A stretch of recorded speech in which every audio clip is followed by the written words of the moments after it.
Hi everyone, this is Emmy. Today I'm going to show you how to not have a gap when you do your turning chain if you're working with double crochet stitches. This is a chain 3 turning chain, and that always leaves a bit of a gap here. I never do chain 3 when I'm working with double crochets. I only chain 2 because that gives you not as big an opening here, so you won't have this gap that you have here.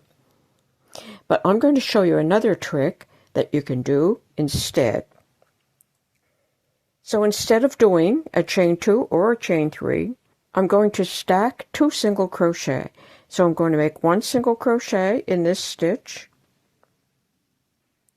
and then I'm going to make another single crochet in that stitch, like that, and then I'm just going to continue with my double crochet. And so you won't have that gap that you have when you do that chain 3.